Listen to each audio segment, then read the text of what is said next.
Good afternoon. Is the stupid thing working? Yep, that's me. My, Hi. yeah, my audio was off. Sorry. Oh, it's all right. It's all right. I'm so happy that you're here. Thank you for joining. Yes, I am absolutely excited. I have I wanted to hopefully it'll be received well. I'm actually talking not only about the culture, but also the intersection of like the language and culture and how it intersects with technology. Um, so hopefully there's something to be there because it certainly is a thing in our lives as Creole speakers to have technology not necessarily keep up with where we are. But I'll talk about it. I don't want to get ahead of myself. Right. I'm looking forward to it. Yes. Awesome, awesome, awesome. I mean, there are tons of things to dive into, like the inherent racism of AI and how that happened. But yeah, like you said, not gonna. Yep, yep, yep. Absolutely, absolutely. That's one of the things that has been especially on my mind because my father. And I'll talk about this. I'm not one of those people who, if I say it now, then I won't say it later. Like you'll just have heard it twice. But yeah, like my father, one of his frustrations with GPS and using voice control for Google and things like that is his accent. Hmm. And it's one of those things where even with if I'm trying to get to Grand Avenue, but it's not hearing my T. It's hearing grand or grand, but in our accent, peace, Dave, Hey, and what's up, son? Justin, Dan, Haley. In our accent, though, we have very soft T. There are very few sharp consonants, Hmm. and so when I'm trying to get to Grand Avenue, Peaceberry, when I'm trying to get to Grand Avenue, I said, yeah, let me get to 75 Grand Avenue, and it's like, okay, Grand Avenue, like no, Grand Avenue. Grand Avenue, like nope, Grand Avenue, Grand Avenue, like Grant, and it's like okay, Grant Avenue, in order for it to, Grant Avenue, and there's something about that though, you know what I mean? Like each time you have to do that, it's a reminder, Hmm. that this wasn't for you. Like a subtle othering. Yeah. Right, on a day-to-day basis. It's one of those things where each time in those instances, one thing that should be made clear is we understand English. We're Creole speakers, so we understand English clearly. So people will say, do you know where the 7-Eleven? You don't need to do that. we totally understand you. It's you who cannot understand us, but we get you. That was the whole way that the language came into existence in the first place, is because you have these abducted Africans who were forced to speak a language that was not their own. And so the way that this language came about was our ancestors deciding, okay, you got me. I have to speak this language in order to be able to communicate with you. It starts out as a pidgin and then turns into this Creole after it's existed for a generation or two and has rule governed of its own. All right, so we have that. But as time goes on, we develop ways of keeping some things to ourselves for ourselves in order to be able to communicate with one another, okay? And with each generation of advancements, as things become further and further advanced, we're not doing that. Like we have our own type of advancement. Like the way that we creolize language is in a sense the way that technology advances itself or science self-corrects. We keep finding ways to communicate that has dual purposes. One of the purposes being to communicate with one another and in secret, and the other purpose is to be able to communicate with people who we're trying not to have privy to all of our communication. So it's two things at one time. In a sense, it's almost like when adults spell C-A-N-D-Y in front of your kid, and then your kid learns to spell candy. And so now you can't do that anymore. You got to do a different thing. And so when you have that reminder that technology doesn't have you in mind. Now, of course, technology is not a sentient being. It's people. It's not a thing that just kind of a giant that just rolled down the hill one day and ate some villagers. Like it's actual people behind desks programming this stuff that we use in our day-to-day life. And the thing about it is, who else is in the room when they're figuring out how to understand Grand Avenue? Who else is there? Were there no Caribbeans, no Africans? There were no indigenous, speakers of any other languages in the room? And who decided that that had to be the default way of saying that thing? At least give me some options. Every now and then it'd be good. Like, did you mean Grant Avenue? I sure did. That would be nice. But the way that it ends up happening is like my younger nephew, he's into coding. And am I getting ahead of myself? Because this is all of the stuff I'm going to talk about. Can I just hit the ground running, or what are we going to do here? Yeah. No, this sounds great. This is good. No, this is awesome. I just want to do a quick introduction. Hi, everybody. Thank you so much for joining. As you can see, we've already gotten started, and Sunn is already just throwing out like tons of knowledge. I am so happy to introduce Professor Sunn Michaud, who is going to talk to us about Black history and specifically about Gulagichi culture. That is all I'm going to say. Professor, please take it away. Please, thank you. Peace, everyone. Thank you for inviting me here. I am the son of a Pentecostal holiness minister, a very chatty patty of a dude. I have a chatty patty daddy, and I get it. It comes honestly. So I get it honestly. We may go overtime, but we will not run out of time, run out of conversation. Just put it that way. But to finish my thought, an example of the relationship between language and technology that was on my mind is, well, I don't know if I can say their name or not, but Facebook, now Meta or whatever, went through this stage of colorblind censorship or colorblind monitoring or moderating the content. And the concept was supposed to be that, we'll just censor everyone evenly. So even though we're going through all of these protests at the time, and so there's a lot of discussion of white supremacy and white extremist groups, phrases with white in them that are talking about some low-life people, white identity extremists and things of that nature. They came up with a brilliant idea to have the word white be one of the flags for hate speech. And so even if you're saying, something that is critical of an entity like a white extremist group, you could get flagged and put in Facebook jail for something that was actually anti-hate speech. And so over time, I just said, well, okay, well then I just won't say white. I just use a hashtag and 6 Fs instead of the word white. Now, see, Dave, you got it. And immediately, and that language in that moment is because that is the hex code for white, and the algorithm isn't hip to that, isn't utilizing that yet. And so every now and then someone will say, hey, why would you say use that code? So I said, okay, well, I just won't even use the hashtag. I'll just put the number 6 and the letter F behind it. And people will ask, and I'll tell them it's the hex code for white. And then, oh, now everyone's using that to get around this draconian policy of censorship. Okay, in that instance, it was technological knowledge that was used to push the culture forward, for us to be able to have conversations about things that were a threat to our culture. But it seems like technology wasn't reciprocating. Like we were incorporating things like binary code and just different ways of utilizing tech to advance what we had to say and how we said it. But then when we need to use GPS, or when we need to use voice command, or when we need to make use of something that, from our point of view, there should be a thing there that accommodates us as is. And the reason that it's not is always, well, the majority of the people don't sound that way. Therefore, we have to design the tech in order to be able to detect the language that it's most likely going to hear. And I'm like, but you're the world minority. I don't understand how you're designing tech to appeal to the world minority if you're saying that the majority of people will not be using this technology this way.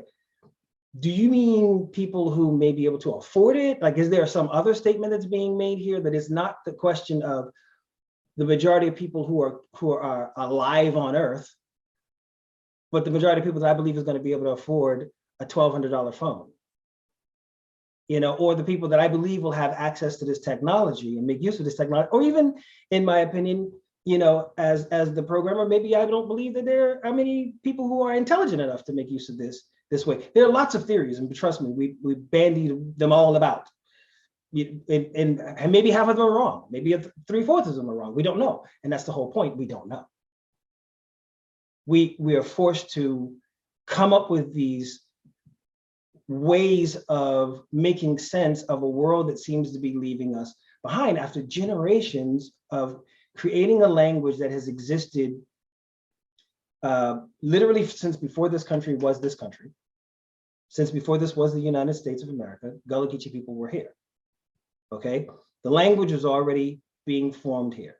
To give you some quick background on the language, okay, Gullah is a language that began, the process of creating the language actually began in the west coast of Africa, and between slave traders, slavers, and tribesmen and persons local to that region were trading people and needed to be able to communicate, and neither spoke one another's language. So as Creoles would have it, as language would have it, a pidgin was created, which is usually a utilitarian language, something that's created so that people can communicate about a thing that's being done. And in that instance, slavery was the thing being done. And over the course of time, once those people start sandwiching their languages together and coming up with few words here and there for both of them to utilize, and even creating a few words here and there that they'll be able to communicate with one another, if that lasts a generation and has more rules of its own, as time goes on, that becomes an adult language. That is what Gullah was. That creolization process occurred in the Sea Islands of the United States. Okay, off the coast of the Sea Islands, hopefully your geography is better than mine, but if you can just imagine, off of the coast of Cape Cod, Wilmington, North Carolina, in North Carolina, go in about 35 miles, and then just go all the way down the coast, including the islands off the shore, down to about Jacksonville, Florida. That's called the Gulagichi Cultural Heritage Corridor. Okay, that is like the central space for Gulagichi people. Now I say Gulagichi because the Gullah and Geechee people in Sierra Leone and in the Western region are primarily the people who contributed to our population, even though they were abducted from various parts of the Congo as well. That's where the majority of the people were taken from, and those people identify as Gulagichi. Okay. But except it was spelled G-O-L-A and K-I-S-S-I. Now, of course, when you're taking these words across the ocean and utilizing them in a space where you're not allowed to speak the language, where you're not allowed to learn the language formally, you're passing words on phonetically. So that's how you end up with G-U-L-L-A-H as opposed to G-O-L-A, and how you end up with G-E-E-C-H-E-E as opposed to K-I-S-S-I. And so in those instances, these people are taking the language and making it their own, but also keeping something for themselves in order to be able to communicate with one another. Now, the thing that you need to remember is in this instance, they didn't get everybody from the same place, and not everyone who were abducted spoke the same language. So you're multitasking now. You're now trying to figure out, how do I communicate in this new language and also communicate with persons who speak different languages from where I'm from. So even in those instances where you have people from different tribes, now they have to put together their languages along with, and accents, along with English. And so what you end up with is, in the Gulagichi Cultural Heritage Corridor, I can pretty much tell which part you're from. For the most part, I'm pretty good at being able to locate, oh, you're from St. Steve, or you're from Jacksonville, based on your accent, because each individual space in the region has different elements that contributed to it, whether they're indigenous persons, the Seminoles who contributed to parts in Florida. There's a little bit more of the I guess Irish accent happening, with the Celtic accent happening when you get closer to Georgia.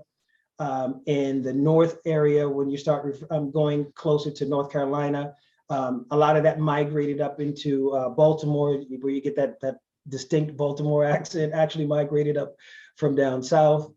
And you have these distinct spaces where language happens both organically and forced at the same time. So these two things have two separate agendas. The overseers are teaching you this language because they want to know what you're talking about. So now we have to be creative and figure out ways to say things without saying things in the presence of people who have taken away our original languages and literally banned them, okay?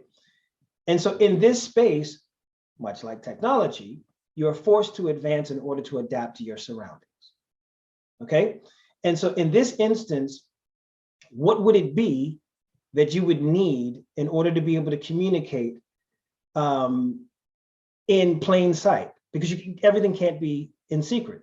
Well, what we ended up doing is there actually were secret languages, which I can't discuss here because, well, they're secret for that reason. But we did create cants, C-A-N-T-S, like cants that were like thieves cants, cants, you know, that you would like code speak. We did create a system of that as well, that not even all of the native speakers were taught. I hate to say it, but you can't trust everyone. And so when you were trying to communicate for liberation and communicate to advance your cause, not even everyone among you were trustworthy. And so you had to come up with a system of communication that was exclusive even within your group. But the way that we would communicate before was Gullah. That language includes Mende, Yoruba, Igbo, different languages that contribute different things to it. Like, say, for example, to this very day, if you go to Liberia, there's a language called Kolokwa, which is very similar to Gullah and Creole in Sierra Leone. And when you listen to some of the words and some of the phrases that they use, they're very similar and the rules are very similar. Now, with Liberia, one of the things about Liberia is Gulagichi people who were here were sent back to Liberia, sent back to Africa. A lot of people missed that part.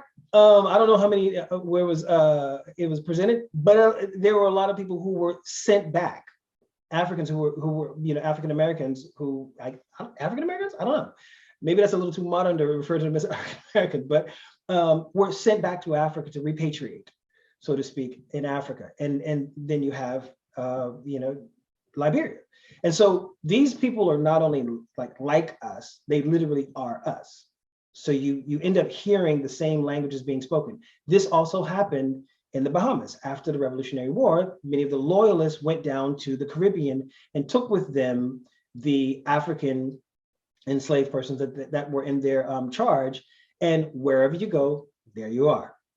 They took with them their manner of speaking, to the point where when I go down to the Bahamas, and there's an instance where I was staying at a resort, and I came down, and I don't want to sound like I'm staying at a resort. Like, you know, I was there for the I was with doing a lecture, and they put me up at a resort. I wasn't just like, you know. And I come downstairs and I hear someone say, "Ooh, Lord, it's cold out there." And it sounds so much like home. It sounds like my mother. And I have this video that I'll play for you later, audio that I'll play for you later. It sounds like my mom. And that's, you know, man, that sounds so much like home. And someone else says, "Yeah, sure is, girl." Like, "Yeah, Charlie, sure is cold out there." And I go to walk out and I say, "Oh, I'm wearing this linen top looking like Black Fabio on a Harlequin novel cover." And just, it wasn't going to go well if it was cold out there. So I go check and see how you know, what the temperature is. Let me see how cold is cold. And guy comes in right after them. He said, "Hey, God, he cold out there." So now I, you know, I'm gonna go check out and see for myself. It was 70 degrees. It was 70, like 70, 71 degrees was cold to them. And I'm not gonna lie, it was a little bit cold to me. It was a little chilly because I grew up in Charleston on the coast where, you know, 69 is definitely cold. 70 is right next door. So we're gonna need it to be around 83 for it to be room temperature comfortable for us. But when I start talking to them, they ask me, like, "Where are you from?" And when I say, well, Charleston, they said, "Charleston, you know, where that at?" And I said, you're off the island. Well, what island you from? And I said, oh, I ain't on the island now. You're not from Charleston. I said, but you close to James Island, but I'm more inland. And it occurred to me midway through the conversation, oh, you mean, where am I from here? Like, what high school did you go to? Not where are you from there. As it turns out, they had never even heard of Gulagichi people. Here we are, like, sonically, like if you listen to them, they could fit on top of one another like a glove. And this group of people, who sounds just like this group of people, had never heard of the other group. Similarly to when you're in your own hometown and tourists will ask you, where are you from? I'm like, where are you from? I live here. I'm local. But that's what they mean, because the Gulagichi culture has managed to preserve more of its Africanness, okay, than any other subset of African Americans, because of the way that the language came into existence in the conditions. And under the conditions, before bridges, the only way back off these islands was the ferry, or a boat of some kind, which of course enslaved people did not have. They were treacherous waters, snakes, alligators, different dangers, paddy rollers or slave catchers. So they were able to leave enslaved people in these spaces for extended periods of time without really worrying about them escaping. And that would be called free time, which of course it wasn't literally free time, but that would be called free time. And in those times, you would now have the ability to be able to practice your religion, to practice your culture, to practice many things. Like, say, for example, I don't know how many of you have been to a Black church. And if so, a Kojic, church. I don't know if that term means anything to anyone. Or Pentecostal, perhaps, church. Yes. Okay. I see. There you go. Pentecostal church. Just show of hands, how many of you are familiar with the term Holy Ghost? Okay. All right. There you have it. And did you have instruments in your church, like people play, like a band? Church? Anything? Okay. And are you familiar with the term hooping? Like hooping as far as a preacher, like not basketball, hooping. Okay. All right. Those are all things that were African traditions. When you hear a pastor who says, and today we're going to talk about salvation, serenity in the modern world, like that's the church that my friends would go to. The church that I attended was like, and God said, and no, like that is the preaching that I'm used to. The hooping. Because those incantations and the way that guy goes, yeah, and everybody clapping and dancing and everything, though that really wasn't allowed in churches of the day. But they were using the church as a Trojan horse for maintaining African traditions. The dances, the spirituality, and the praise house culture, these are all just a ruse for us to be able to maintain African traditions. And that happened many times with the way that the culture was brought forward. And it still happens now. One of the traditions is, someone asked me the other day, why are Black people so good at slang? Like just creating a new word or coming up with something. And quite frankly, much of what we consider to be popular language, hip, cool, things like that, those words were created by Black people or co-opted by Black people to mean something that it didn't originally mean. And a large part of the reason is because, again, English is not our first language. And when we're trying to communicate, we're speaking in parables, we're speaking in idioms, we're speaking in the types of ways that we spoke before. There are loan words. We are constantly using phrases in place of words in order to be able to understand one another. Yes, somebody said I had E40 to thank for like 100 words. And that is it. It's in the tradition to build on a new thing, growing up, if we heard people who were not a part of our group use a word that we use, we drop it. And God forbid a parent said it, it's definitely going to get dropped. If it made it to a commercial, oh, well, no. And that is the thing that helped to keep the language growing, but it was also for protection. It was also a thing that would allow you to protect yourself, because again, we needed to be able to speak in secret and also to be able to speak in public. So it carried over to our songs.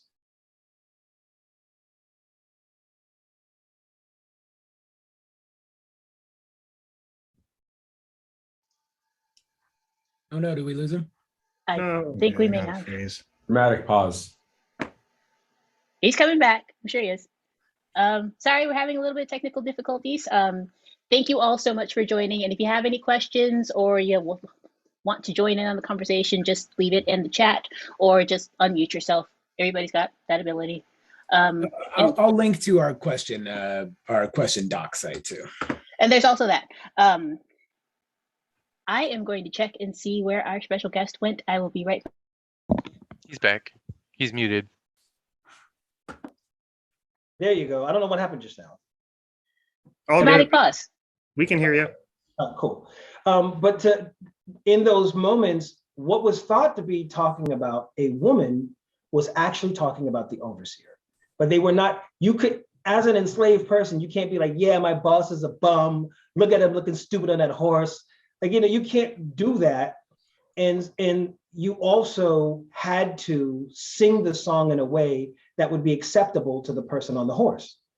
And of course, misogyny was acceptable. And so when you're singing a song about them, or you're singing a song about escaping, or singing a song about them coming back, and you say, oh, she came back to me. And what that means in that moment is, oh, no, not tonight. Stay.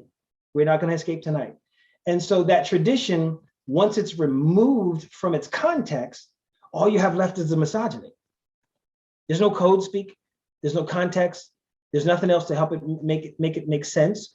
Once you leave, the plantation and those conditions, you're thinking you're singing about the person who was in the field next to you. And that's not what that was originally about.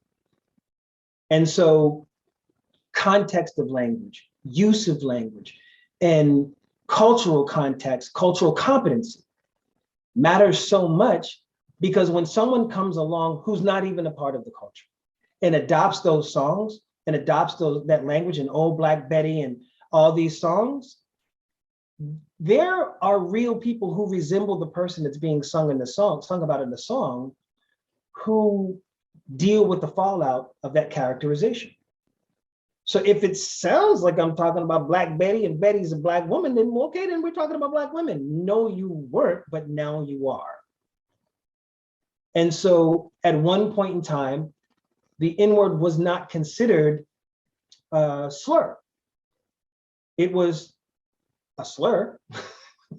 It was a slur, but it wasn't regarded as a slur in the moment. It was something that was seen as a word for Black, an ambiguation of a word that meant Black. Now, of course, when you're referring to something as Black or the N-word in that moment, it goes on to take on a meaning, ironically, because the Black people who were called the N-word took it on as a title of pride, because it was a laborer. An N-word at that time was a laborer, a person of trade. Once they took over in certain sectors of trade over their white counterparts and bore the N-word as a thing of pride, that's when white people started using it in a negative way in order to attach shame to it. Now, nobody asked for it in the first place, but they made it a positive thing in the second place that was connected to the context of their day-to-day life and what it was they did to earn that title, being a tradesperson. But once that was a motivating thing, it was then demonized, as it should have been, but not for noble reasons, and turned into this slur that then was applied not only to people who look like this, but also Italian, also Irish, also different kinds of people who had not ascended into whiteness until later on in the colonization of this country. So there was a point in time when people who today, by today's standards, would be white were also called the N-word. And the people who, by today's standards, would certainly not be being called the N-word, at one point in time thought of it as a positive thing because it was connected to their trade. And the language evolves into what it is today, context changes. And so when you have that in your music and you have it in your day-to-day conversation, no, you don't get to just slide in the group like, hey guys, what are you N-words up to? You can't do that. But, and there's a here, they're here. Looking at this group of people in an office, the way that language works for people, it works differently. You may be we might say do when we're saying door. It's a shortened o sound. In Gullah, it'd be do. But my New York friends, a lot of them might pronounce door with 2 syllables, door. And other people, when I remember asking a poll, how do you pronounce this word? Mayonnaise with 2 syllables or mayonnaise with 3 syllables? And everyone had this heated debate until an Italian person came in and said 4. Like, what? How is 4 even possible with mayonnaise? And they said mayonnaise. And I'm like, okay, that's okay. I would have never thought about that, but I see. It's that z at the end that made it 4. And the reason I point that out is everyone seems to have this idea that there's a professional language. In a professional space, you have to speak professionally. And that professionalism is this general American way of speech. And let's face it, general American means white. And the weird thing about that is like white isn't even a monolith, but there is this idea of white as an ideal that is monolithic. And so what they're looking for is that thing that makes newscasters sound like this when they are telling the news. That thing is the general American thing that people want to hear, which is really annoying sometimes. But in those spaces, the question is, can I give a presentation that sounds like this when I give my presentation and nobody says, what did he say? What did he say? I don't, can I do that? Can I sound this way and you not think that I'm code switching? Because this may be exactly the way that I've spoken my whole life. So it works both ways. The expectation of particularly persons of color or people who have cultures to homogenize, to strip themselves down, to go into a room and just fit into the upholstery, to have nothing that presents any sort of challenge in the room to the status quo is shrinking people from the inside. It's a very shrinking feeling. When you're able to, when somebody says, hey, low up the TV, high up the TV, in those instances, I know that the command is, the directive is, will you turn up the volume or turn down the volume? But I'm not only listening to the command, I'm listening to how it was said. And how it was said is communicating something to me, something more to me than the command. I feel it's comforting. And as time goes by in these workspaces where people are communicating with one another and you're not used to hearing tone because everyone's speaking in the same tone, we start tone policing one another. What do you mean by that? What do you mean? What do I mean by that? I said what I meant. Yeah, but the way that you said it, like, what do you mean the way that I said it? I said it the way that I said it because that's how, what are you talking about? It's just your tone. Really? Because I said what I meant. This happens particularly to women who are called aggressive or abrasive. If you didn't say, hey, I was just wondering if maybe you could please, no, you're not just wondering. You're going to tell Todd to do a thing because you're his supervisor. So just say, hey, Todd, go do this thing. You shouldn't have to say, Todd, I was wondering, I'm going over it and I was thinking maybe. No, you're not thinking maybe. But if you approach Todd and say, Todd, didn't I tell you to fill out that report? I'm going to need that on my desk by 3 o'clock. Todd's going to probably report you to HR for being aggressive. Certainly if you're Black, this happens often. It's sexist, it's racist, it's ethnocentric, to say the very least, often xenophobic. Because people use tones to communicate, not just words. But if you're not fluent in their tone, you take things in a way that you perhaps should not. My mom could communicate with me without words. And I knew from the sound, I can hold a full conversation. I'm going to venture to guess, Sean and I could probably hold a conversation without saying anything. If we are both at the DMV and we see somebody doing something that's out of sorts, that's just ridiculous, like throwing a full-on tantrum. And I look at him like, and he, right. Without saying anything, we just said, you see that privilege, right? If it was me, we are both saying, if it was me, they would have done in that moment without saying a word, because we're coming from a common culture. We can say less because there's a presumed commonality that we have between us. Now, in a space where you don't have that, all you have is your willingness to be open, your willingness to be receptive to things that are not familiar to you, to err on the side of consideration, not suspicion.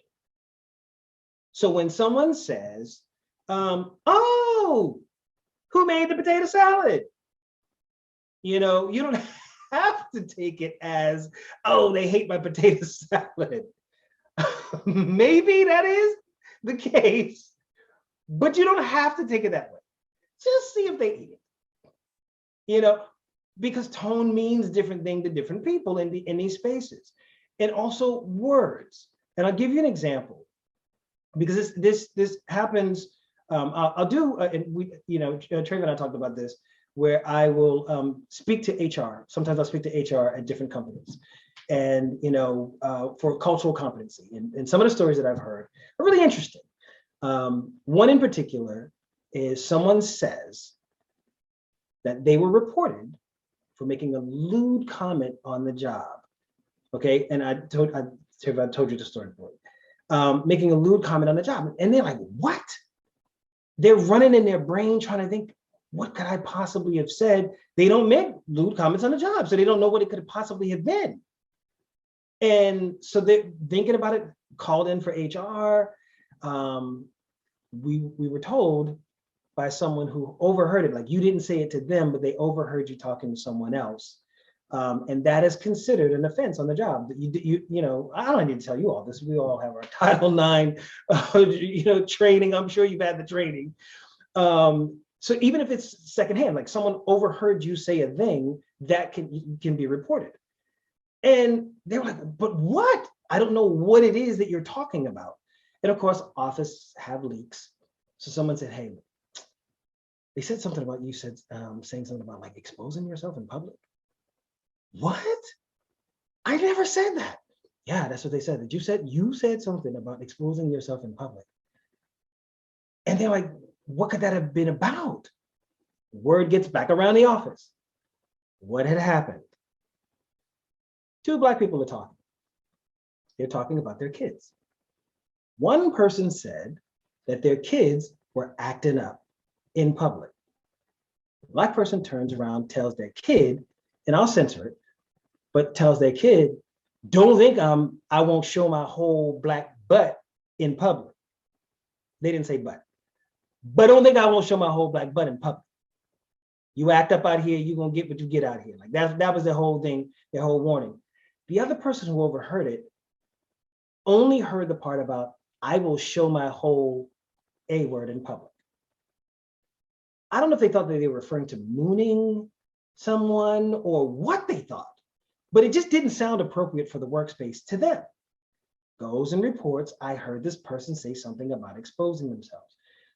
But this is a Black colloquialism, it just simply means, don't think that I won't show off or I won't go off out here. Like that's all it meant. It didn't mean what the way the person took it. They took it literally. So when they finally got back around, they said, listen, I heard what this is about. And I just want you to know, this is actually a cultural idiom, like a thing that we say that means this other thing here. And then when they got to the bottom of it, they said, but it's still inappropriate for the workspace. That you said it, it's still inappropriate. So we're going to just put it in your folder for right now. And if, we don't have any other offenses, then we can just kind of forget this thing happened. And lots of things like that exists. If somebody put their foot in the guacamole, that means it tastes good. We're not accusing anyone of tampering, of food tampering.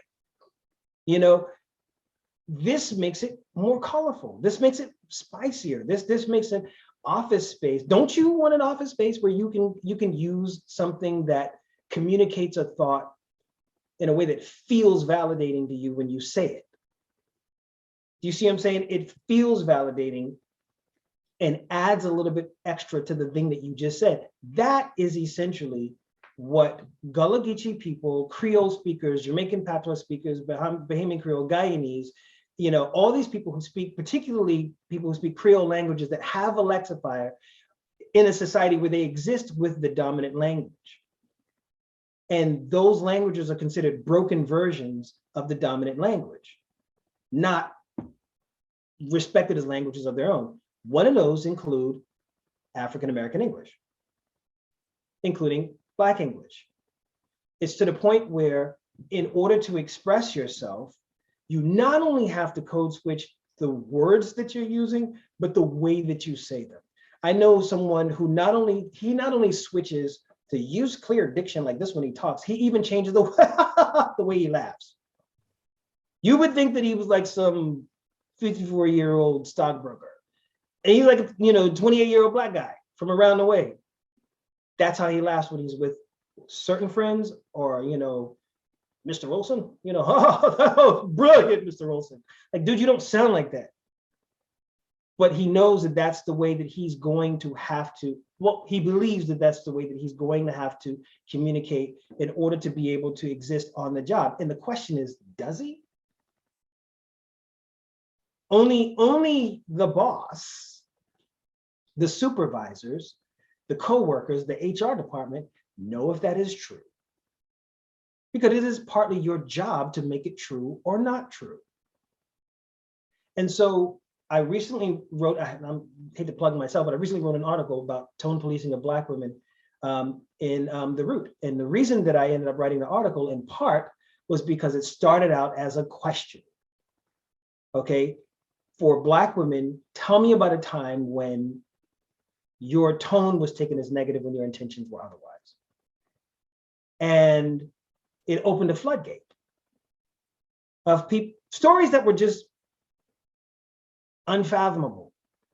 Being told to calm down in a doctor's office when you're trying to explain your pain threshold to your OBGYN. And they're telling you, calm down. When you're explaining the pain of a cyst. When your coworker does an impersonation of what you said in a meeting and it's a Medea impersonation. And that's not what you said. You didn't say it and you didn't say it like that. When people are, one particular woman spoke about how her manager, when she was with a group of friends and her manager was leaving, her supervisor was leaving, 2 days later, she called her into her office and said that she was disappointed in her and she was hurt by her and she couldn't figure out what she was talking about. And she said, when I was leaving the other day, I heard a group of you laughing and there was something about your laughter that didn't sit right with me and you were laughing the loudest.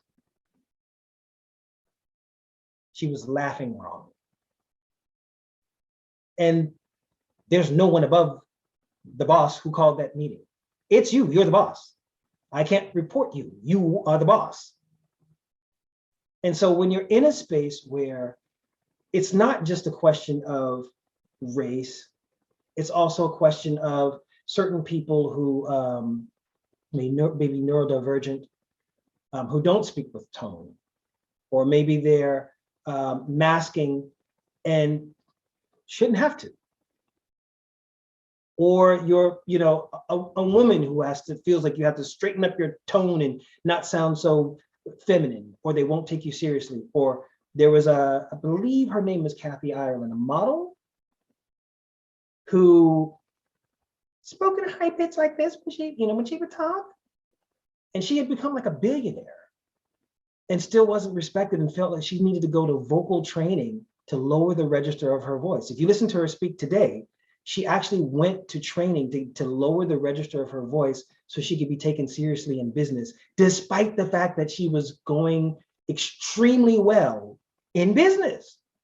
So I'm already doing business well, the business part, but I'm not doing the girl part comfortably enough for the men in the room. And so it starts out being about creolization of language, Gulagichi people having to figure out ways to survive and utilize this language as a Trojan horse for what we need out of this society. It is still a thing. That is very much a thing. But that doesn't happen in a vacuum, because there are neurodivergent Gulagichi people. There are women Gulagichi people. There are LGBTQIA Gulagichi people. There are people from different parts of the region. There are people who are biracial. There are people who come with different things to be considered that are Gulagichi, and then there are people who are adjacent to them that are not Gulagichi. And so the tide raises, every boat on the tide raises at the same level when the tide rises.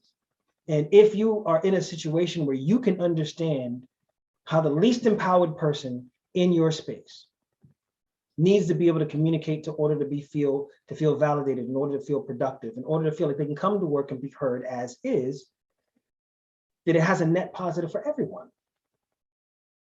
It's not and I'm not talking about being able to come to work and make some off-color joke, and we're not talking about that. I'm talking about being able to come to work and be yourself, because that is not something that many of the Black coworkers in particular around you feel like they can do. You think you know your Black coworker, you do not know your Black coworker. Only when you overhear them on the phone talking to someone from back home or whatever, you might get a glimpse. Only when you may go to a barbecue with one of them, an actual barbecue with one of them, and suddenly hear them speaking in ways that you never heard them speak before. And sometimes people will say, oh, well, Sunn, you should speak more Gullah more often, but I do every day. But I don't want to do it performatively for people who think it's exotic or cool, because it's just, me. No different than when people say, oh, your hair, so that your hair. And I say, oh yeah, yours too. And they're like, oh man, my hair is just hair. Dude, spoiler, this is hair. It's literally hair. And so that's what I'm saying, is much like what you do as a company, and being able to help this component and this component come together. Like, how do I get these pieces together, to be the middleman for making these pieces come together and work? That's how language works. That's how language works abroad, and that's how language works in your office space. And the more you're able to apply the skills that you already have to do, and here's the best part, absolutely nothing. You can improve your workspace by doing absolutely nothing. When I say, what's up, bro? All you have to do is say hi. Just don't correct me. That's all you need to do. It takes more energy for you to police my tone than it is for you to just say hello, say goodbye, communicate. Now, if you do not understand what I'm saying, that's one thing. But when you understand what I'm saying and you still feel pressed to correct me anyway, see, now you're doing the most. You're being extra. We don't need you to do extra. Okay? Just do the bare minimum. And I feel like that's an incentive. Doing the bare minimum. Don't do anything extra when someone has an accent, when someone uses a phrase from back home. That's your opportunity to learn something new. Take it on. When someone says a thing that is indicative of their culture and you don't know anything about that culture, you can ask, but don't insist. When someone calls you girlfriend, that doesn't mean you can say, oh, hey, girlfriend. No. You're doing too much. Dial it back. Just dial it back. Just receive it. And I know we're getting short on time, so I just want to make sure that that's the point that I made, is that ultimately language is one of those things where we want to make space for other people to express themselves. At some point in time, imagine if technology at some point in time developed the concept of proper. This is proper code. Never improve on it. Don't do anything differently. Just stick to that. And now imagine if that idea of proper happened 50 years ago. Where would you be today if you had been told, no, that's not proper. You don't get to change that thing or evolve. You got to keep doing what we've told you to do because some old stodgy old white dudes in an ivory tower told you that that's the only proper way to do it. Where would you be now?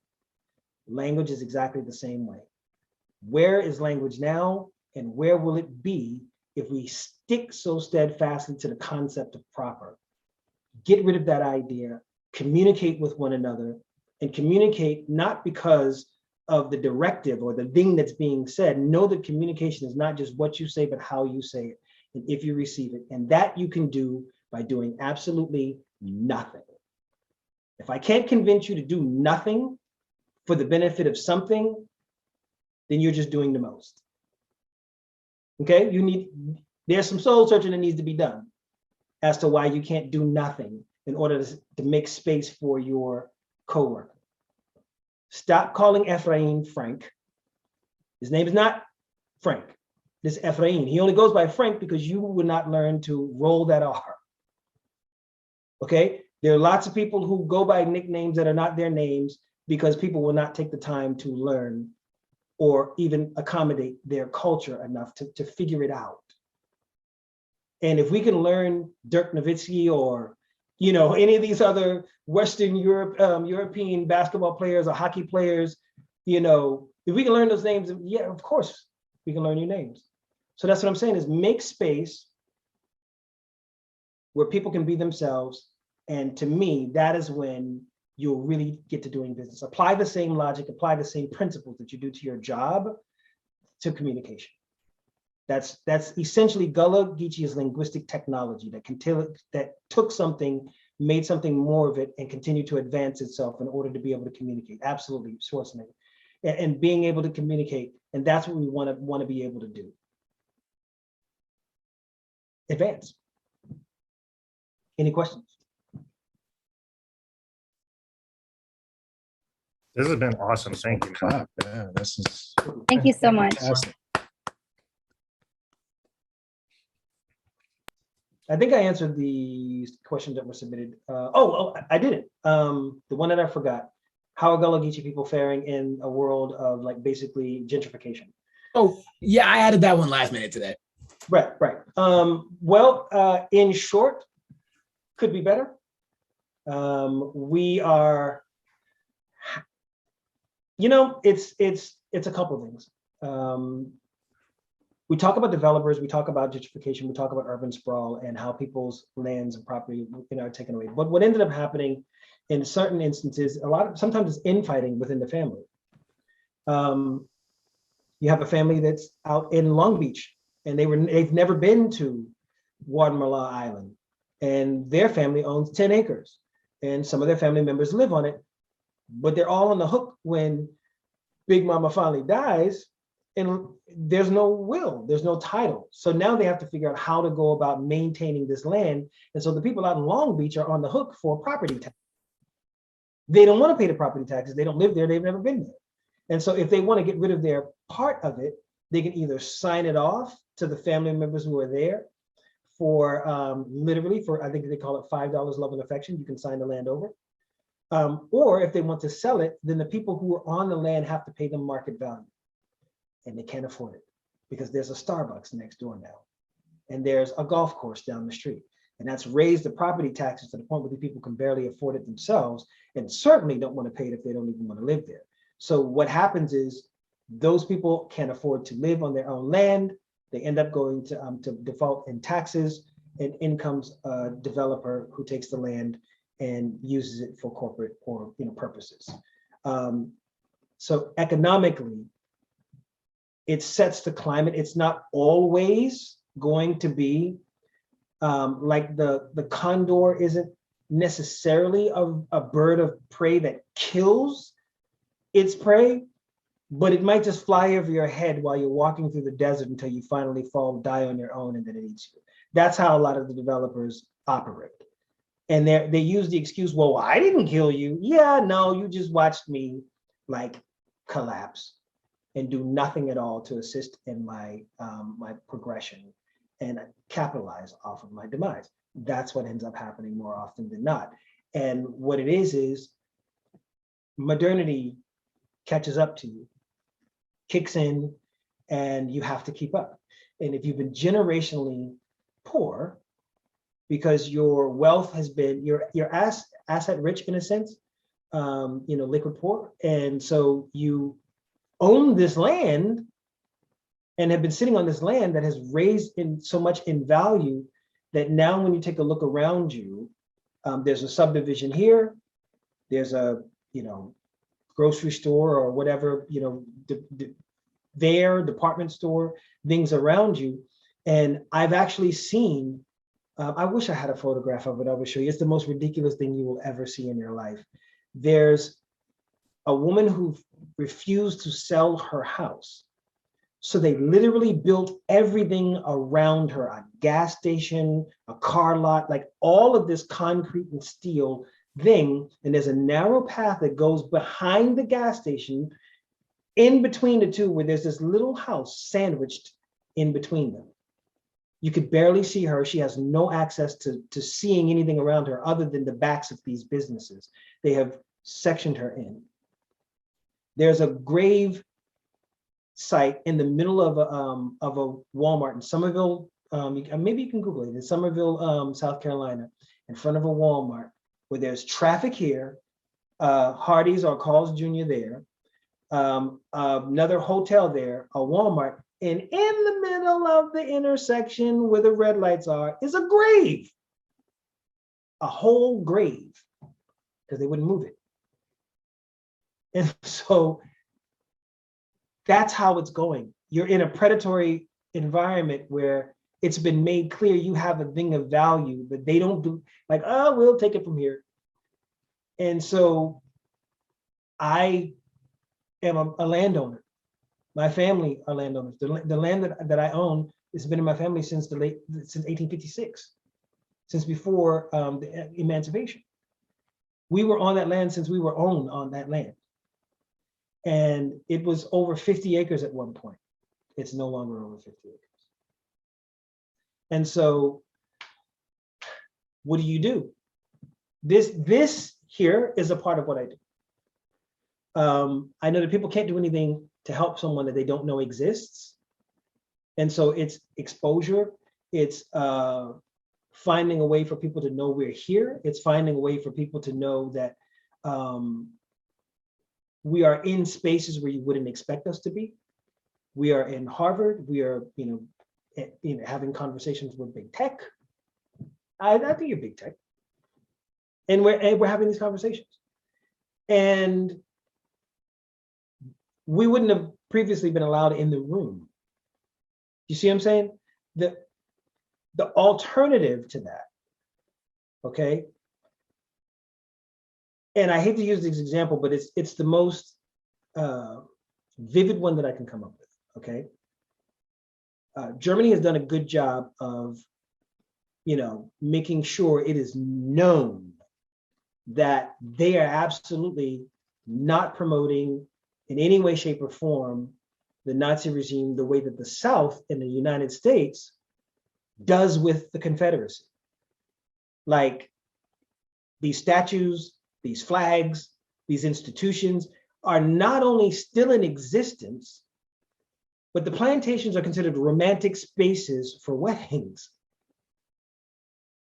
They don't look at these things in the same way that other countries who have had regimes that did evil on their soil, that many other countries like, hey, that was a blot in our history. Let's make sure that we put a fence around that and point to it as a thing to not do. I, on the other hand, grew up in a city, Charleston, South Carolina, where the #1 tourist attraction was slavery, is slavery. So imagine being a boy, a child, where your ancestors' servitude, okay, and bondage is the main thing people want from you. There's a photograph of one of our senators at the time who's a Confederate enthusiast. He not only cosplayed in Confederate garb and through Confederate era themed parties, he also hired Black waiting staff to portray enslaved people. This is an elected official. They also had a card, a little poster made for their Christmas parties that also had a white woman sitting down looking all, genteel, and a Black woman dressed as a servant, head tied up. That was the card for the Christmas party in Charleston, South Carolina, and it was normal. No one else said boo. There's horse and carriages going down the street. On the side of the building, it says slave market. And the jails, the plantation, they build new developments called plantation, Crowfield Plantation, such and such manor. These are all slavery references. And it's all big business, baby. And you are the subject of it, but you cannot participate in it. So now they have basket weavers. There are restaurants that cook Gulagichi cuisine that Gulagichi people can afford to eat in.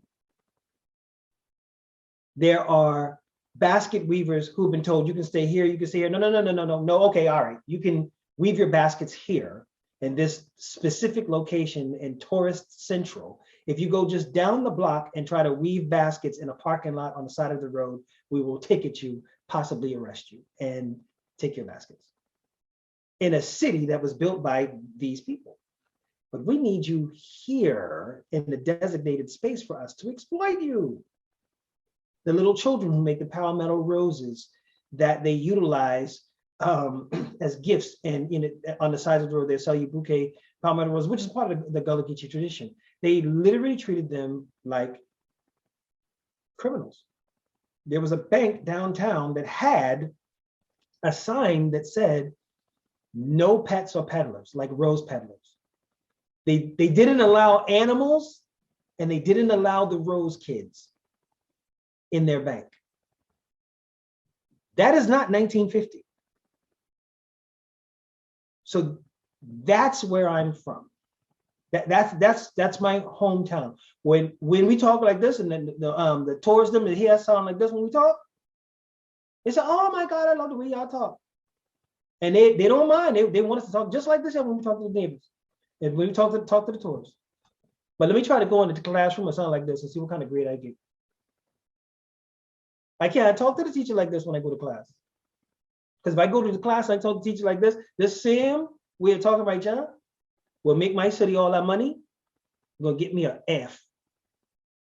So when I say orange, apple in the class, or I say mira, they're gonna make sure that I say orange, apple, tomato.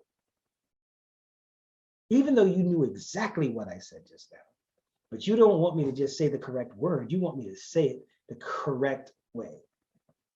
Which gets back to what I said before. You're doing the most. You're doing too much. Calm down, Karen. You're doing too much. You understood apple when I said it the first time, take the apple. And so that's how it's going. It's the weirdest sort of surreal reality that people who don't live there don't really get. It's hard to make it make sense unless you know it firsthand. But to have slavery marketed as your primary contribution to the society and the community that you live in, and then to have Gulagichi language be one of the things that draws, language and culture be one of the things that draws the most tourism to your space, but you get stigmatized if you are a Gulagichi unless it's performative for the people who are coming to pay money that you ain't gonna get a part of. That's how it's going.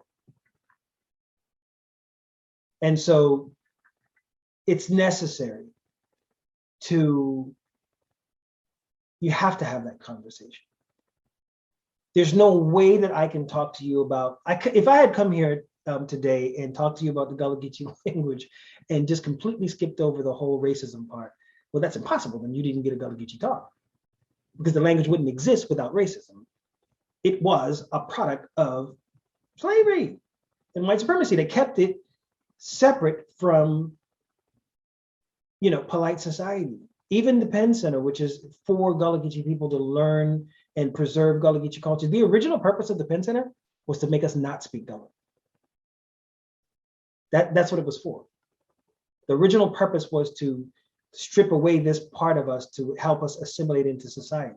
And of course, over time, its mission changed, but that's what it was originally. Quick question, what's the Penn Center? Penn Center is, it was a school. It was a Penn school at one point, and for people who had been emancipated from slavery. The Gulagichi people were the first who emancipated from slavery.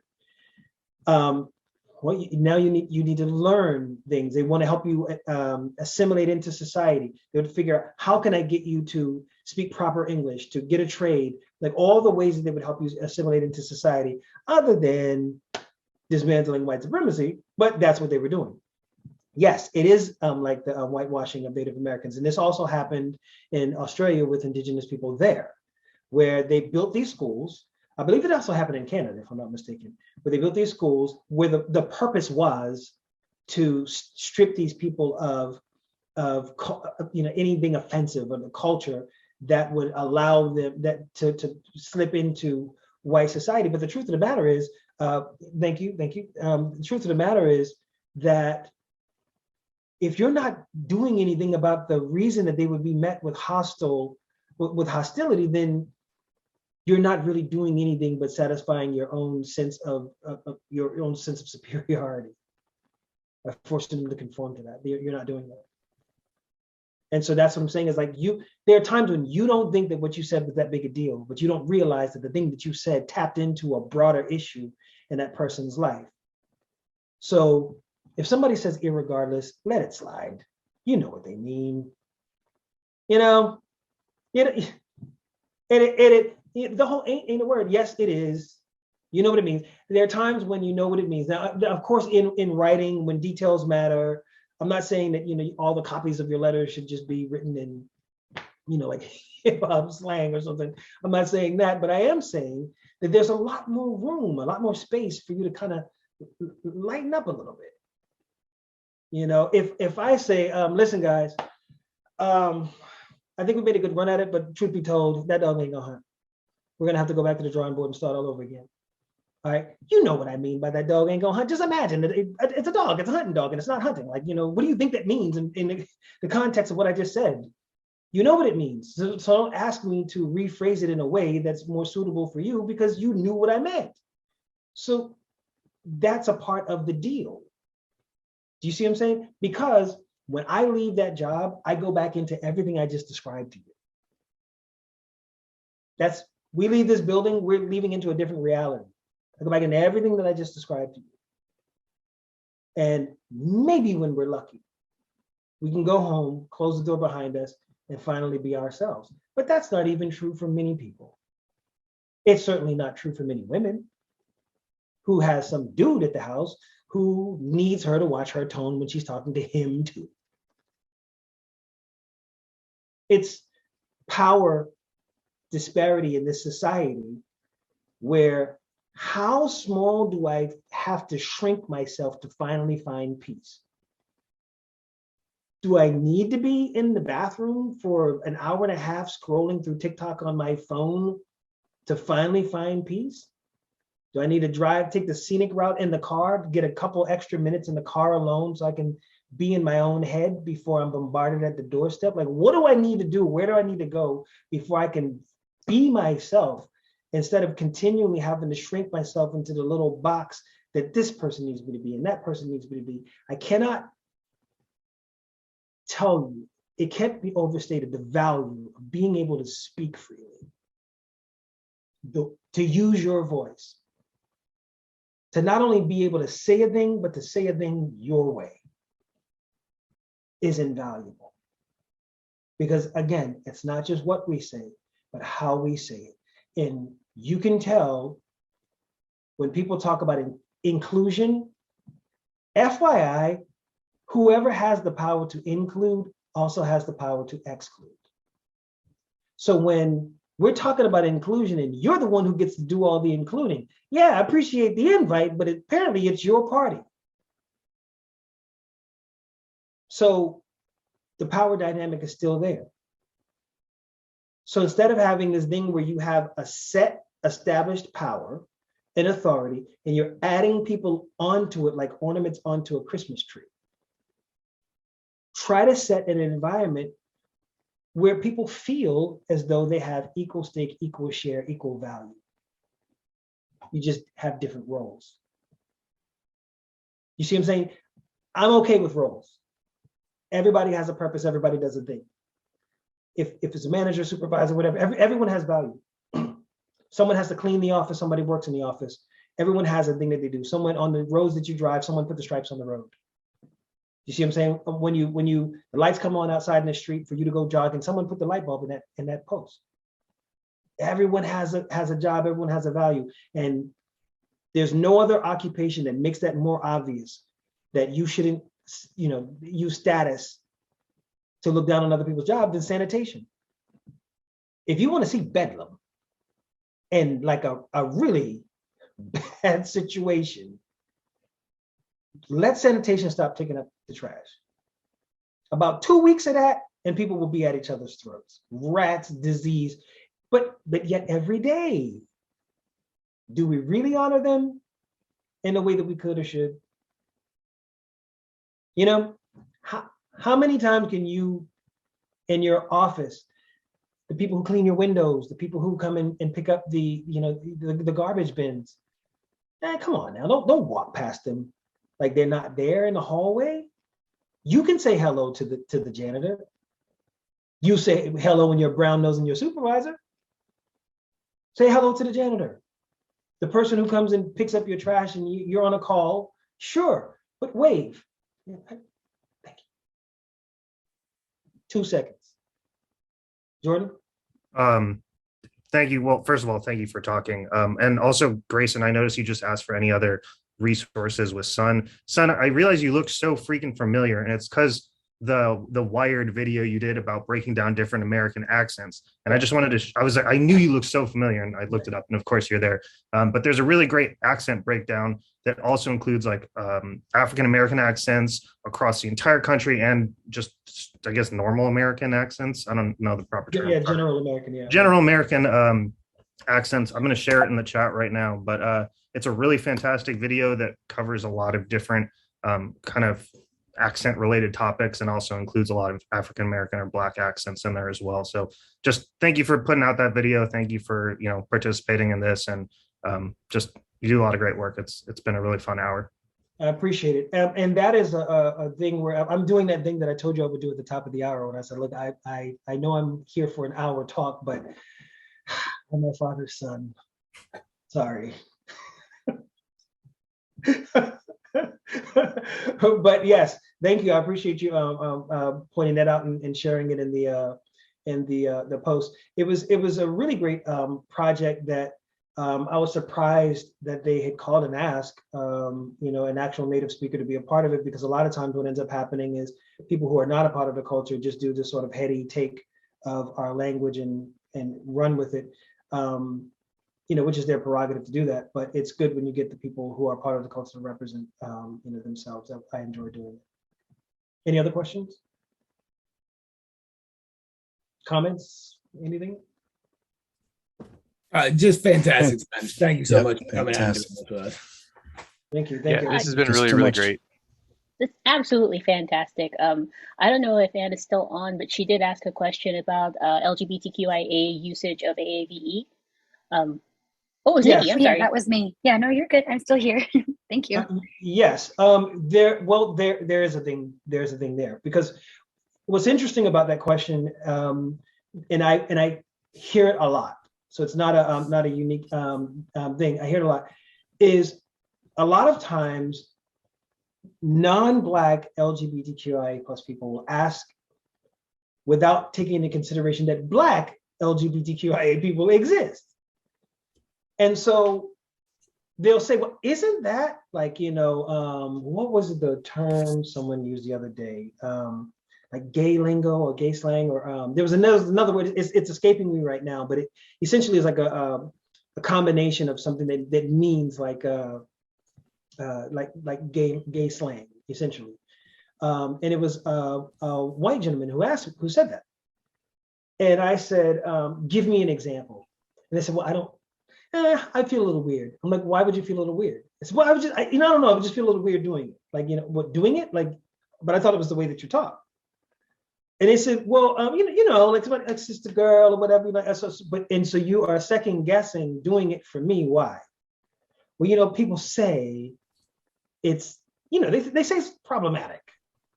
And I'm like, let's be honest with ourselves. You know why you didn't want to do the thing. You're doing a take of a Black woman. You are.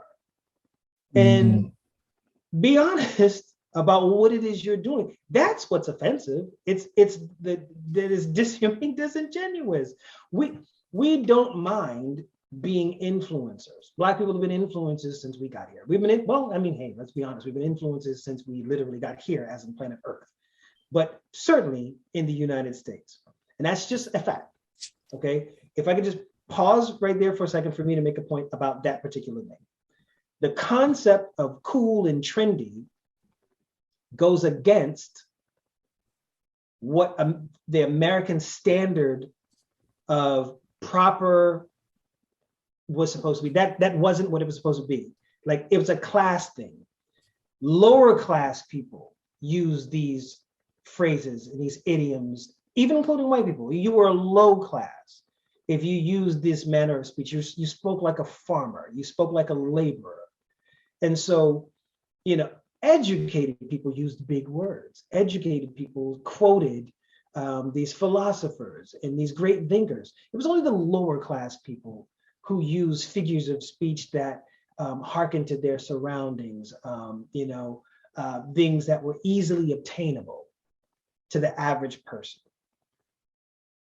And that was how Black people were made to speak. Cab Calloway being one with Minnie the Moocher. So each time we would come up with the word jazz was slang. Blues, rock and roll, all these things that have been normalized, you would never know. The average person who loves rock and roll doesn't realize that rock and roll was Black slang. And so it becomes normalized, but the creators, the literal creators of cool, what we know as the concept of cool, were Black people.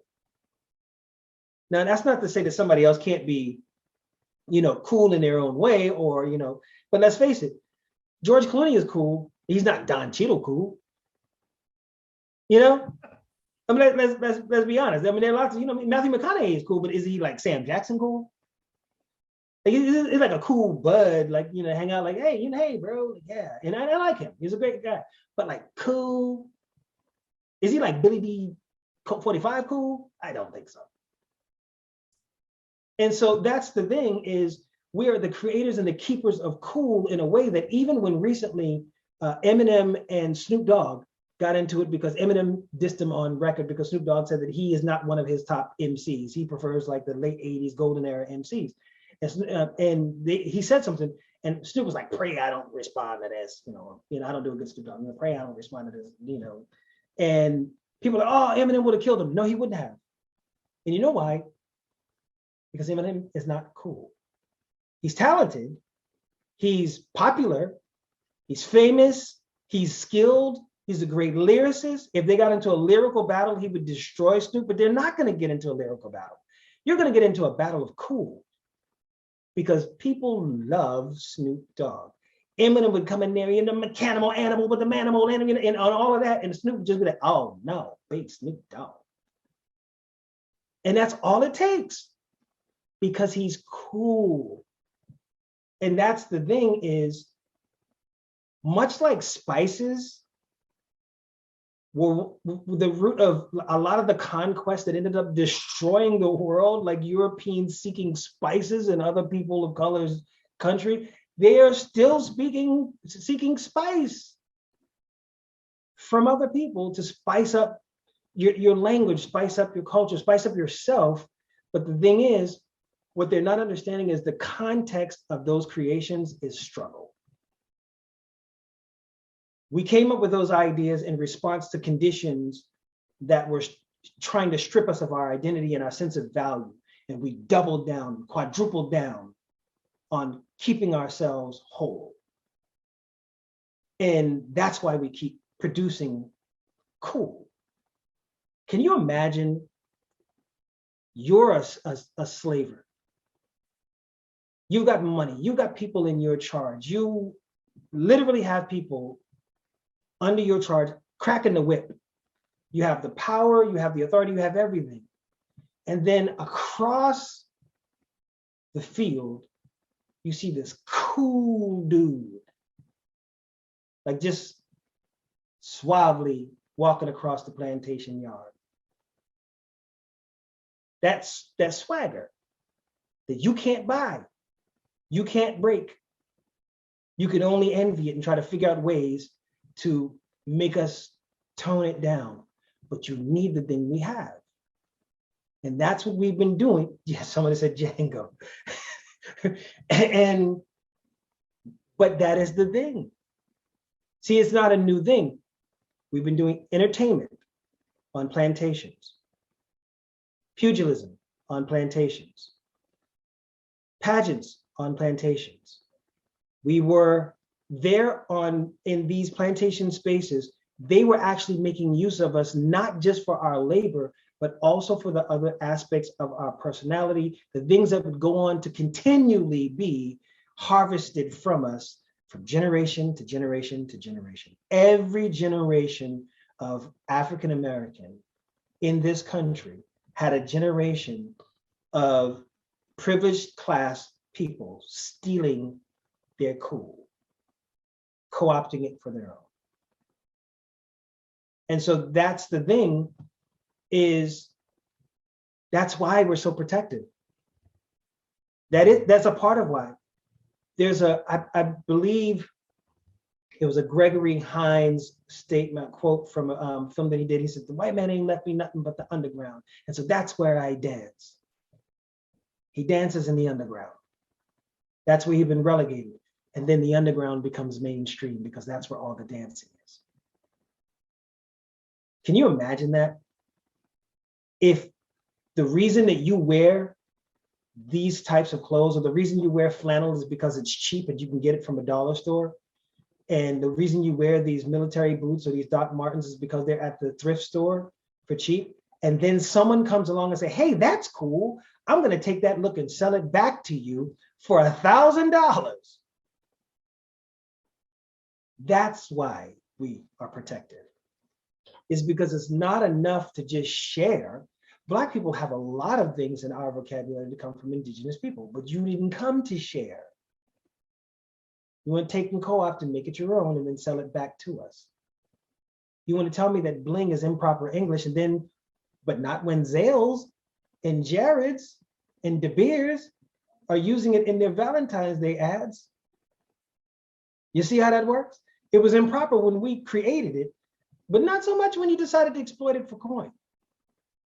So my thing is to remember that Black LGBTQI people exist.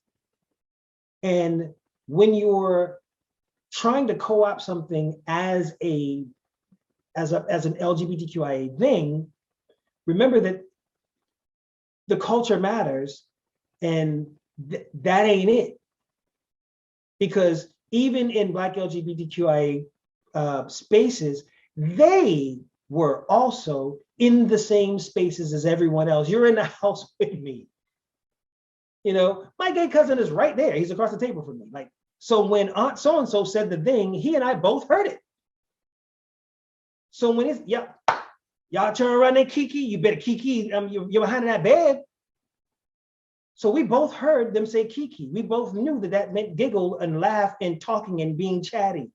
So I might go my way and use kiki this way, but then he goes that way and use kiki in another way. And then what you end up with is kiki means something slightly different in the Black LGBTQIA spaces than it does in the broader Black community, but it still means the same thing to both of us, just with slight variations. And now along comes everyone else from the outside looking in, uses it out of context, and next thing you know, we're on the outside looking in at our own selves being marketed back to us. Cue TikTok. And so that's what it is it is a form of cultural appropriation, but it doesn't have to be. It can be cultural appreciation if you simply do not do a material possible for you to, you know how to say girlfriend. You ain't got to act girlfriend. You don't have to do all that, like the neck roll and girl. You don't need to do all that in order to do it. And you can tell that many of the, what's annoying is many of the people who say that they're only doing it because they are LGBTQIA, when you get in trouble and you're forced to do an apology, where'd your Black scent go then? Where is it now? When you finally get that big deal, when Aquafina finally goes mainstream and is getting awards and making it to the next level, what happened to all of that, you know, that talk when you was just talking like this though? I thought you said you was talking like that because you're from Queens. Really? So where is it now? All these years we've been telling you that you're making a caricature of our culture, and you're saying, no, I'm not. Now you just suddenly don't sound like that anymore? It's you're taking us, putting us on and off like a costume. That's what's offensive. So if you do a little, you know, spice it up a little bit. When I say taco, I don't say taco. You know what I'm saying? Like that would be offensive. Like I'm going out for some tacos. I'm not going out for some tacos and say, like, you know, that's obviously offensive. Like, don't act like you don't know what you just did. When you go to a Chinese, you know, restaurant or Asian restaurant, you don't read the stuff off the menu. You know what I mean? Sound like breakfast at Tiffany's. You don't do that. And so that's what I would say is like, you can get involved in the language and the culture and participate in its growth and enjoy it, use it, but just don't get into this whole caricature of Blackness and then also act surprised when people tell you, hey, I think you're doing a little bit much right now. We obviously can't gatekeep all words. The language grows and we're not going to be able to keep it to ourselves or whatever, but the thing that you're doing is something beyond just using words. Like you really are doing something extra. And if you're open to correction, you're open to having that conversation, God bless you, have at it. You know, but when I said what I said, stop. You stop right there. You know, it's the such and such for me. Come on now. You know, just give credit where it's due. That's all anyone can ask for is give credit where it's due and just simply do not make a caricature of us in order to be able to use the language. Does that help at all? Oh yeah, definitely. Thank you. Okay, thank you. I know we're way over time, but I just wanted to ask one thing. Do you have any, you don't have to go into it all now because it's a really deep conversation, but do you have any talking points out there, any videos where you discuss weathering, emotional, physical weathering of certain cultures and stuff like that, because of their surroundings and because of everything that goes on in society. Did you have a specific example in mind? Well, I mean, the term, maybe it's a different term, but so I heard this piece a couple years ago, and it was about weathering in African American women, and how they are weathered emotionally, physically, mentally, everything. It's such a faster pace than any other class of people, Right. because of everything that they deal with. And I was just wondering because I have a neurodivergent child, Okay. and the emotional weathering that we go through in dealing with her is incredible. Right. But like I've always wondered, like, if like what more information there is on there in terms of I guess from a cultural perspective. I think, well, I'm not so sure if it addresses it specifically, but I have had conversations. Actually, what ended up happening is the tone policing conversation that I mentioned earlier, where Black women were telling their stories, it kind of splintered off into a couple different conversations in regards of just what it takes to get from bell to bell in a day. Mm-hmm. You know, what it might take for me to adapt to a situation may be different from what it takes for, you know, a sister to adapt to the same situation. We can be in the same workspace, and it's presumed that since we're oh, thank you for that. Since we're in a space where we're both Black, but that doesn't mean that because we're both Black that we're going to have the same Black experience, because my gender, you know, plays a part in it, and in my experience on the job. And so what it takes for me to adapt, and it may be, well, I'm not going to look menacing or threatening. Somehow, hopefully this makes an example. Remember when Barack Obama was president? A lot of people would say, why doesn't he just tell them to kiss his butt? Why doesn't he just do this? He's too cool for school. Like, why doesn't he? And then when Trump becomes president, like, why doesn't he just stop doing that thing we were wishing Barack Obama would do? You know, the thing is, and we were all answering the question in our own head, because he can't. He'll be seen as aggressive. He'll be seen as the bad guy. Like, you know, there's the margin of error for Black women is even thinner, particularly in workspaces, than it is for many Black men, because you're dealing with both racism and sexism tag teaming against you, so that, you know, it may, your Black male coworker might actually might friend or foe, I don't know. I don't know for sure if he's going to have my back, because I'm also a woman, and I may also tap into some part of his fragile male ego that makes him side with the dude. You see what I'm saying? And so the thing that it takes to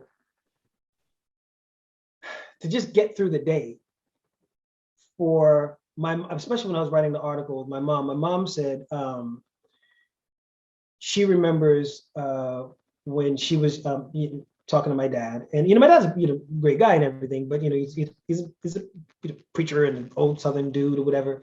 And the idea that you would not believe something that he said or question something that he said, as a matter of fact, and, you know, he would incredulously ask, "You don't believe me?" And, you know, and it's almost, he would react to my mom as if she's like, you know, the kid ain't mine. You know, you are not the father. You know, and that's how he would react to it. And, you know, she said, I don't agree. Like, she's like, I don't know. I mean, that seems a little, I don't know. What? And so that's kind of the thing for me is, I would talk to Black women. I mean, I don't know how much access you have to, well, I know one. to Black women, I would literally first and foremost try to establish a rapport to where that level of trust and transparency is possible, and share like your thing first. And even having a neurodivergent child and letting that be the thing that you lead with. Not that you're comparing being Black to being neurodivergent. No. But it is. It's the emotional toll that I'm kind of trying to. So my wife's best friend, her name is Kiki, but she goes by Kiki, but her real name is Aikisha, but she only goes by Kiki, which is to everything that you've been talking about. But we've had these deep conversations with her about this over the years, because she's seen our daughter grow up, over the years, and the struggles have become more and more apparent, as our daughter's gotten older. But like for me personally, because I'm the one that's working all the time, I don't get the breakdown as bad. Right. When I'm out of my office, I go down the stairs to my kids, and both my kids come running at me and are happy to see me. I can hear in the backyard this entire conversation that you've been having with us. I could hear through the wall back here, my daughter screaming bloody murder over something that happened outside. Right. My wife feels that 24/7. I don't. I get it for a couple hours a day at best. So I think that's something that we take for granted in a sense sometimes, that what it takes to be prepared for the day, like what you need to do for the day. I don't have to ask myself, will this shirt get me catcalled? Will, you know what I'm saying? Will the pants be seen as me being solicitous on the job? Will they think I'm a loose man? There's certain questions we can just get dressed. Yeah. And leave. There are times when I may finish late on campus. It's dark. I've parked. You don't worry. Yeah, I just walked to my car. Yeah. And so the thing that it takes to be prepared for the day, to be ready for the day, to weather the day, for them is different. But you can be a part of helping to create an environment of safety, an environment of protection, an environment of transparency that includes the bad stuff, that includes the yelling. You listen, hey, I'll be the one that is the receiver of the thing for a minute, because what's happening in that moment is, and you just said it yourself, that what's happening in that moment is you've had two different kinds of days. Yeah. Let's say you had a crazy day at the job, crazy day at the office, something went wrong. I mean, you're a wise man. You know better than to. I don't do it. I know. See, that's the thing, is like, I feel like I have grown substantially because of COVID. Right. Because prior to COVID, so like I'm the IT manager here, right? So I'm IT, I fix stuff. Right. It has always been imperative to be in the office. Right. And COVID proved that wrong. And I have been able to stay at home, and now I work with Replicated, and we all work from home, and it has opened my eyes so dramatically. Right. One of the I guess it's positive. There's an upside and a downside depending on what it is you're looking for. One of the things that the pandemic has shown is that the vast majority of your pre-pandemic day was unnecessary. There's a lot of stuff that you were doing that you thought for sure you needed to do, and you needed to do it that way. You were told you needed to do it that way in order for it to be done. And then comes the situation where, like you said, oh, wait a minute. So I'm not at the I'm not at the office. Like, what are you trying to tell me, that if I have 4 hours of work, but in an 8-hour day, I have to stretch it out for 8 hours, why can't I just do the 4 hours of work and then go enjoy the rest of my day? That's not how a shift works. Yeah. You see what I'm saying? And so we go get lunch and we, check by the water cooler and we do the other thing. And what you would really like to do is just get your job done, go home to your family. Yeah. And so a large portion of the fundamental sort of conventional wisdom sort of thing, they're like that in order to sustain itself, not you. Mm-hmm. It's about the system sustaining itself for the sake of itself, so that at any given moment, I can unplug you and plug someone else in as long as they stay with the same program. Mm-hmm. But it's more difficult to do that if I'm dealing with each individual person as a human being and reacting to their circumstances and their lived experiences. And now I value you because it's not just the job, it's Jason's job. Mm-hmm. And you're doing it your way. And because you're doing it your way, and I've come dependent on you doing it your way, because we are now having a human experience, what if you quit? Now I have to do it Sean's way, and if he quit now, it's Grayson's way. That's 3 different ways, and I can't trust that. So I need Grayson, Sean, and Jason to do it this way. Even if to do it their way. Yeah, my way. Even if it costs me money. Yeah. I need you all to conform, do it this way. And God forbid I need to do it Nikki's way because she's a woman and it's completely different. So now I'm going to have somebody you all do it this way, so I don't have to deal with Sean being black. Don't have to deal with you being a dad. Don't have to deal with Nikki being a woman. Don't have to deal with Grayson playing solitaire on his laptop right now. Nailed it. You can see it in his glasses. I just want to have you walk the line, my way for productivity.